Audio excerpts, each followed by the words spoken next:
Is this something that you guys have been in communication about for a while? Yeah, so we still have some time before the deadline here, but it came together fairly quickly yesterday, and I think that's a testament to the relationship we have with the Dolphins organization and kind of the trust that goes back and forth on both sides. And we saw the player. We had the player here in Philadelphia on our field, and he's one of the guys that when we came back after those practices, we said, that's our kind of guy. He's got the mentality that we're looking for. He brings the kind of presence, and he plays the kind of way that we want to play and that we want to represent our football team with and our fans with. So we had done work on him. That's one of the benefits to having these practices, these scrimmages. And, so when the opportunity came about, we had done our homework. Jay's numbers have dipped from last year. Just watching the film, what have you seen for the reasons for that? Well, I think you look at the Chargers game and the Falcons game, and you could argue he put the team on his back. That's this season. Obviously, last year he had a tremendous year, 1,249 yards, averaging almost 5 yards a carry. But this is a physical downhill running back who can pick up yards after contact. He can make people miss. He had 52 catches his junior year at Boise. Again, 24 years old. But when you watch him, and if there's an alley, he's getting something, and he's going to impose his will on defenders. So. How's he done in pass protection? He's done well, and sometimes in pass protection, you don't know the responsibilities, the assignments. I think that's one of the hard things about scouting is we don't know the play call. We don't know any of where the line's shifting, and but we have background on him. We spent time with him. We interviewed him at the combine, and again, when you make these trades, you trust the people that you're dealing with, and we're always upfront with the people we trade with, and we have the same relationship with the Dolphins. He hasn't been a great receiver. He hasn't caught a lot of balls in the NFL, like you said he did in college. Do you feel like he could be more productive as a receiver than he has been? Sure. I think that's one of the things maybe going into this year that they were working on. I know when they were here, they were working on getting him more involved in the passing game, and all that stuff comes, but we go on what we've seen, and what we've seen is a tremendously productive guy who's 24 years old, and we think he'll fit right into the culture and the team that we got going on here. How's LeGarrette taking? LeGarrette's awesome. He wants to win. He's won. He's all about winning. He's been in situations before that there have been productive backs on the team. He's been a tremendous team guy since he's walked in the building, and a leader for this football team, and nothing changed today. You said you had done some work on him this summer when they were here. Did you have a sense back then that he might be available? No, not at all. When other teams come in here, our scouts, and certainly led by Joe, they evaluate every player that's out there for the week. That's one of the benefits of getting through them.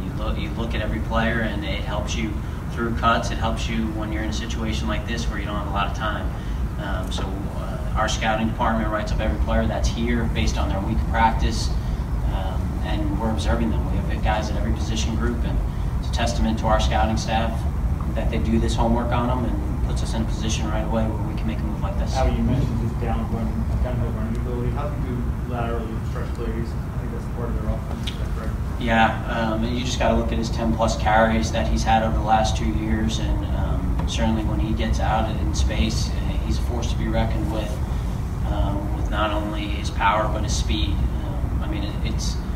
It's hard to rush for 200 yards 3 times last year against Buffalo and Pittsburgh. That's a hard thing to do in the National Football League, and he does against good competition in tough environments. And again, we think he's going to fit right into the group. How much you like your draft picks? How uncomfortable are you right now with what you have getting in 20 draft? Yeah, there's no doubt about it. We'd like to have more picks, but at the same time, we want to get good players. And that second-round pick was a payment for Carson. That third-round pick is for Ronald Darby. A guy we think is a good young corner in this league, and we still have 2 fourth-round picks, and we traded a fourth-round pick for a guy we think is a good young player in this league too. So when you look at the percentages on hitting on picks, you try to balance that. By the same token, we have a lot of confidence in our scouting abilities and our scouting staff, and we want to give them more and more resources, but we felt like this was the best move for our football team. A few times you mentioned his age and his contract. As a view long term, do you think he can be a solution at that position going forward?